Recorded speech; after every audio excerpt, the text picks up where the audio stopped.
Essa pregação ela é de suma importância para a sua vida. Escuta o que eu estou te falando. A tua alma tem necessidade de silêncio. O silêncio é muito importante para a nossa alma, minha gente. Silêncio é ficar quieto, não falar palavra nenhuma, e estar quieto já é silêncio. Outra coisa importante. Como que eu vou fazer silêncio no mundo de hoje? Eu tenho que pegar ônibus, eu tenho que pegar metrô, eu tenho que ir para o trânsito, eu tenho que trabalhar. Na minha casa está cheia de criança, a minha casa é um monte de coisa acontecendo. Como fazer silêncio na vida cotidiana? E o cardeal Sará, então, vai dar a resposta. O silêncio não é uma ausência. Pelo contrário, é a manifestação de uma presença, a mais intensa de todas as presenças. Silêncio é presença. Então, quando eu falo de silêncio, eu estou falando de silêncio em Deus. Eu não estou falando de qualquer silêncio. Então, eu não estou falando de ausência de palavra. É um silêncio da manifestação de uma presença e a mais intensa de todas as presenças. Em outras palavras, eu faço silêncio para perceber a presença de Deus em mim. O descrédito em que a sociedade moderna lançou o silêncio é o sintoma de uma doença grave e preocupante. A sociedade dá valor ao silêncio? Não. Como que era a vida de muitas pessoas antigamente, aquela vida na roça? A vida na roça era uma vida silenciosa, minha gente. A vida na roça era uma vida silenciosa. Como que era a vida do ser humano antes de chegar a televisão, antes de chegar o rádio, antes de chegar a internet? Era uma vida silenciosa. A sociedade moderna não acredita no silêncio. A sociedade moderna, ela quer viver num constante barulho. Os maiores questionamentos da vida são feitos em silêncio. Se você precisa pensar a sua vida, se você precisa refletir sua vida, você precisa de silêncio para fazer isto. Ninguém reflete a vida na balada. Ninguém reflete a vida na agitação. Quando você precisa refletir a sua vida, você precisa ficar em silêncio. Vivemos uma sociedade onde parece que tudo tem que ser preenchido. Então, todo o tempo tem que ser preenchido por iniciativas, todo o tempo da minha vida tem que ser preenchido por atividades, todo o tempo da minha vida tem que ser preenchido por sonhos, todo o tempo tem que ser preenchido. Se queremos ser capazes não apenas de perceber a voz de Deus, mas também a voz que está ao nosso lado, a voz dos outros. Olha que bonito, eu não posso ter medo de ficar em silêncio, eu não posso ter medo do silêncio, porque somente através do silêncio eu posso ouvir a voz de Deus e eu posso ouvir a voz do meu irmão. Você só pode me ouvir agora se você estiver fazendo silêncio. Se você aí na sua casa está falando, se você aí na tua casa está agitado, então você não está me escutando. Você não vai conseguir entender o que eu estou falando. As minhas palavras não vão surtir efeito em você, porque você não está me escutando, você está falando junto comigo. Mas o que é o silêncio? Preste atenção. Condição para estar na presença de Deus, do próximo e de si mesmo. Não damos valor, muitas vezes, ao que está dentro de nós mesmos. E às vezes só vamos nos dar conta que estamos doentes, às vezes só vamos nos dar conta de que não estávamos bem quando a coisa fica crítica. Mas se nós fizéssemos silêncio, nós já teríamos sentido sintomas de algumas coisas. Para se entender o caráter tão valioso do silêncio na vida cotidiana, é eloquente o episódio da visita de Jesus a Marta e Maria. E eu queria que você agora abrisse a sua Bíblia. Nós não podemos ficar sem abrir este texto, que é primordial para a gente entender a importância do silêncio. Lucas capítulo 10, versículo de 38 a 42.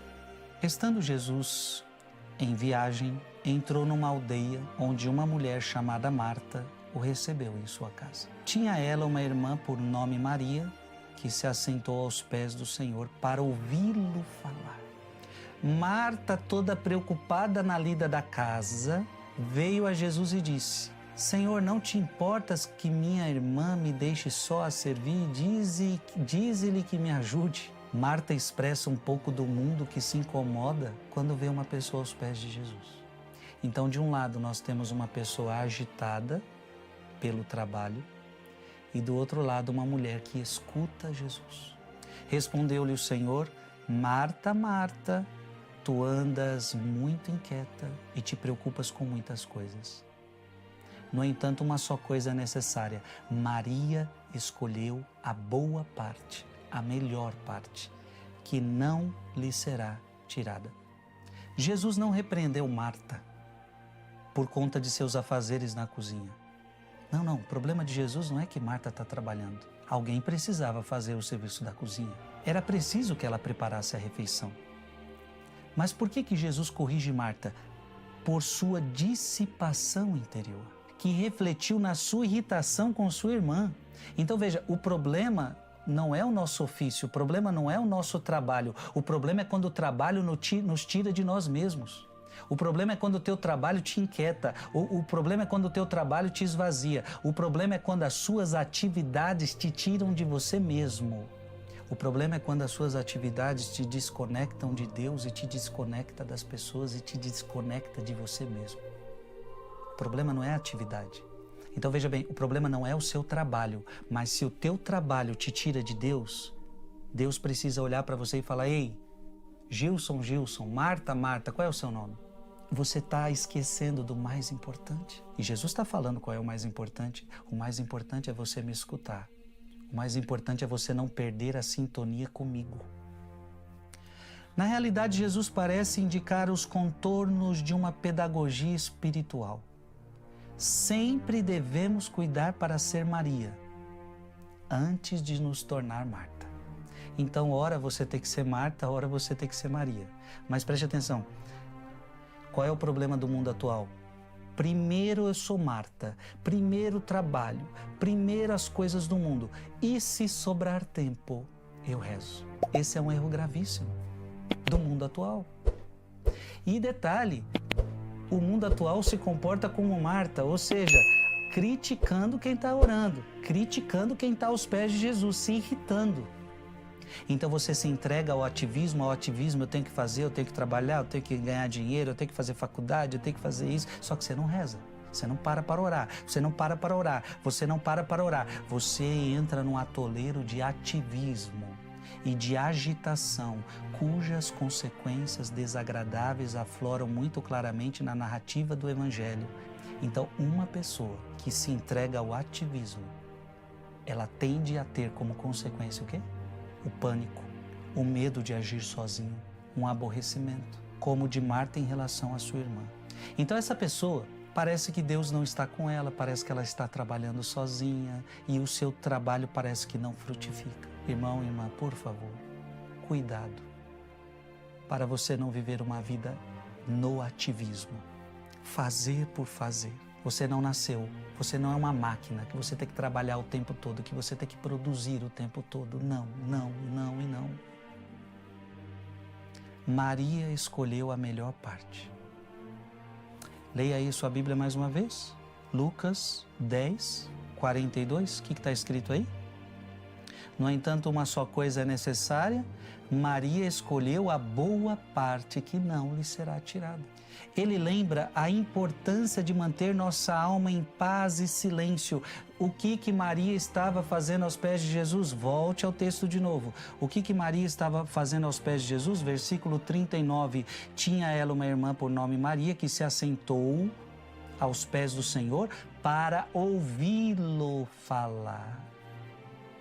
Então ele lembra a importância de manter nossa alma em paz e silêncio para estar à escuta do próprio coração. Com ternura, Cristo a convida a parar um pouco e retornar ao coração. Lugar do verdadeiro acolhimento e morada da silenciosa ternura de Deus, de quem ela se afastara ruidosamente por conta da atividade a qual ela se entregara.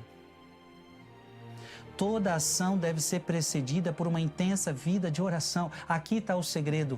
Toda a ação deve ser precedida por uma intensa vida de oração, de contemplação, de busca, de escuta da vontade de Deus. Então, ninguém aqui é contra você trabalhar, pelo amor de Deus. Ninguém aqui é contra você agir, fazer. Mas tem que ser precedida pela oração. Quantas pessoas, por exemplo, deixam a oração para o final do dia? Só que tem um detalhe, toda vez que chega o final do dia você está cansado. E quantas vezes você, no final do dia, já não reza porque, estou cansado, não aguento dormir. O melhor horário para rezar é de manhã. O melhor horário para rezar é antes de fazer qualquer outra coisa. O nosso tempo é vivido em contínuo movimento que muitas vezes chega à agitação, caindo facilmente no risco do fazer por fazer. Se você não tomar cuidado, você vai cair neste risco. Fazer por fazer. Há que resistir a essa tentação procurando ser acima do fazer. Você não vale por aquilo que você faz, você vale pelo aquilo que você é. E muitas vezes a gente está preocupado em fazer para ser valorizado, porque o mundo só te valoriza se você faz. O mundo só te valoriza se você produz. Deus não. Deus te valoriza. Veja, Marta e Maria, o mundo só valorizaria Marta, porque Marta produz. Marta está fazendo alguma coisa. Dá para entregar para Marta uma confeitaria. Dá para entregar para Marta uma padaria. Se Marta abrir uma padaria, vai dar certo. Então o mundo elogia Marta. O mundo quer Marta. Marta porque Marta produz. Marta produz. Porque para o mundo você vale pelo que você faz. Para o mundo você vale pelo que você produz. Mas Deus está dizendo que entre Marta e Maria, Ele prefere Maria. A ação de Maria é melhor do que a de Marta. Porque a ação de Maria é de escuta. O ser é mais importante que o fazer. Quanto mais somos revestidos de glória e de honra, quanto mais elevados em dignidade, quanto mais investidos de responsabilidades públicas, talvez você seja uma pessoa que tenha muitas responsabilidades.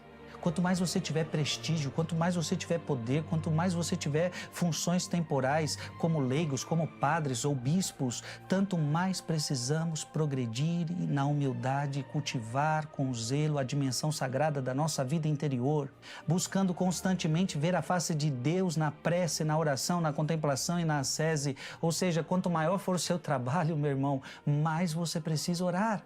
Preste atenção, todos corremos o perigo de ser capturados pelos negócios e pelas preocupações mundanas se negligenciamos a vida interior, a prece, a oração. O perigo é você se entregar aos seus afazeres e os seus afazeres não te deixam mais rezar.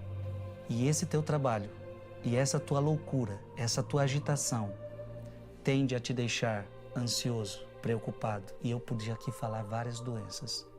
Muitas doenças que o mundo hoje vive é porque saiu da sua essência. A sua essência é estar com Deus. E eu aqui não estou dizendo que a única causa das doenças do mundo é esta. Não estou dizendo isso. Mas eu estou dizendo que quando saímos desta essência, as consequências vêm. O silêncio é necessário para protestar e reparar a destruição e os danos provocados pelo pecado do ruído. É verdade que o silêncio não é virtude, nem o ruído é pecado. Mas o tumulto, a confusão e o ruído perpétuos que reinam na sociedade moderna são expressão dos seus mais graves pecados. A sociedade barulhenta que a gente vive é uma expressão dos mais graves pecados da sociedade. Sua impiedade, suas orgias, sua depravação moral, sua arrogância perante ao eterno, seu desespero. Um mundo feito de propaganda, um mundo feito de argumentos infindáveis, de vitupérios, de críticas ou simplesmente de tagarelices é um mundo onde não vale a pena viver. Os católicos que se associam a esse tipo de alarido, os que adentram na Babel das vozes, de certa maneira, exilam-se da cidade de Deus. E o cardeal Sará vai dar até a mão à palmatória agora, preste atenção, porque agora ele vai falar da missa.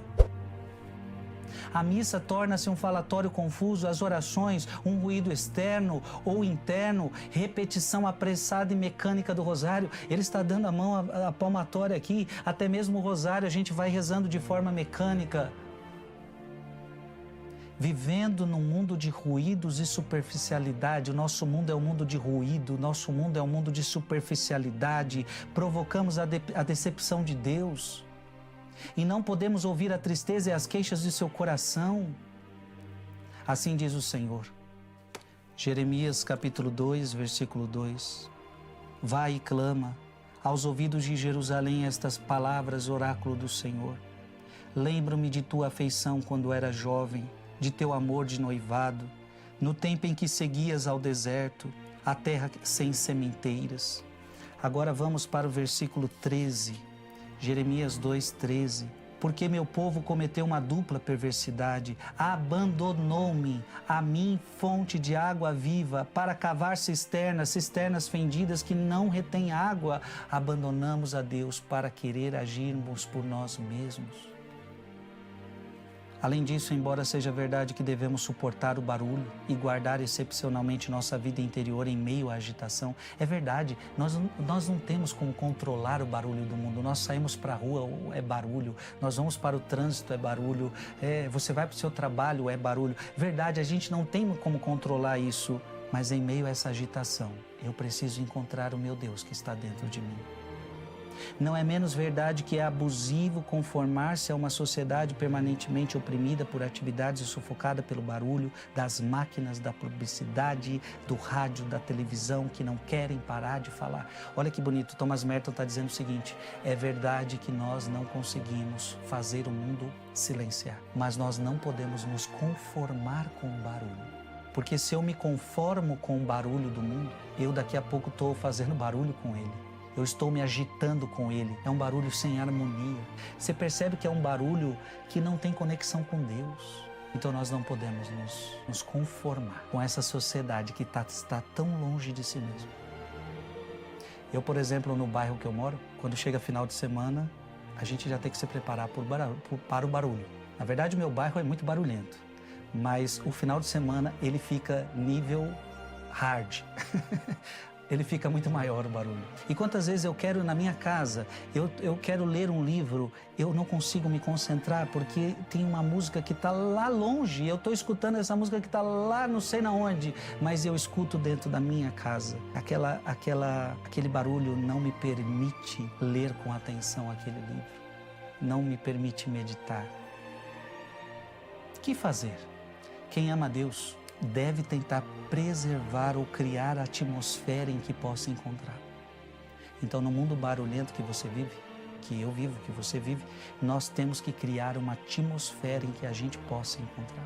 Os cristãos deveriam ter lares tranquilos.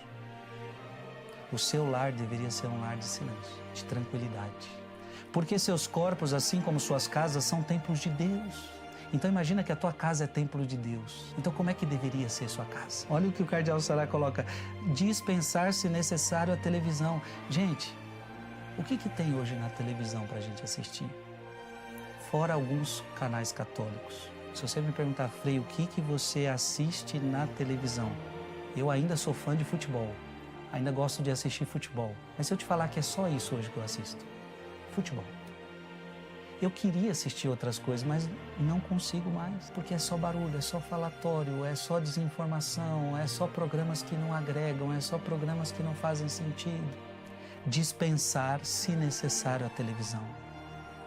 Não que todos devam fazê-lo, não é obrigado, você não é obrigado a fazer isso, mas apenas os que levam muito a sério. Quando você começar a levar a sua vida espiritual muito a sério, você vai começar a ver que na TV não tem nada para você assistir. Escuta o que eu estou te falando. Se você começar a levar a sua vida espiritual muito a sério, você vai ver que aquele programa já não agrega mais a você. Que os cristãos se juntem a outros das mesmas sensibilidades. Olha que bonito. Que os cristãos se juntem a outros. Você tem que ter pessoas, amigos que tenham essa mesma sensibilidade que você. Os que apreciam o silêncio. e se ajudem a se manter no reino do silêncio e da paz, que acostumem seus filhos a não gritar muito. O que Cardeal Sará está falando? Que a tua casa seja um reino de paz. Gente, quantas casas? Qual é o contrário de tudo que a gente está falando? Aquela casa que só tem briga, aquela casa que só tem discussão, aquela casa que é um falando palavrão para o outro, aquela casa que só tem som alto, aquela casa que a televisão é ligada o dia inteiro, aquela casa que, ou seja, é uma casa barulhenta, é uma casa que ninguém tem um livro na mão para ler, é uma casa que ninguém tem uma Bíblia para rezar, é uma casa onde não se tem silêncio, onde não se tem paz. As crianças se agitam, porque onde tem pais agitados, as crianças se agitam. Onde tem muita televisão ligada, onde tem som alto ligado, lógico, as crianças se agitam. Olha que bonito o Cardeal Sará falando.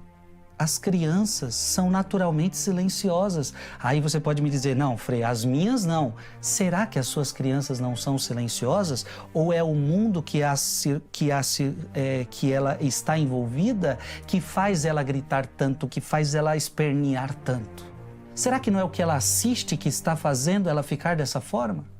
Porque as crianças naturalmente são silenciosas.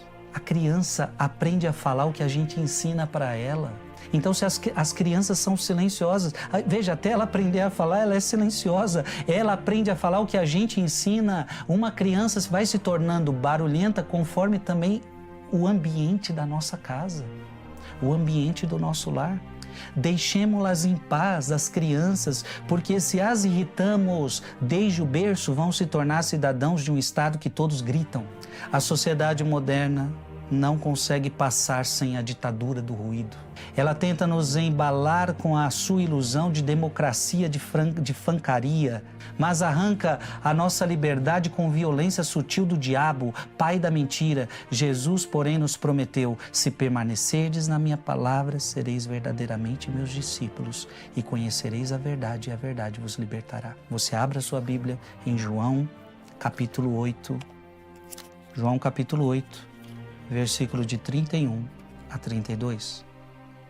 Jesus disse aos judeus que nele acreditaram, se permanecerdes na minha palavra. E para permanecer na palavra dele é preciso escutar. Sereis meus verdadeiros discípulos. Conhecereis a verdade e a verdade vos libertará. Amém. Se você não entender que antes de ser Marta, você precisa ser Maria, a agitação do mundo te domina e não te traz paz. Que Deus te abençoe. Glória ao Pai, ao Filho e ao Espírito Santo, como era no princípio, agora e sempre. Amém.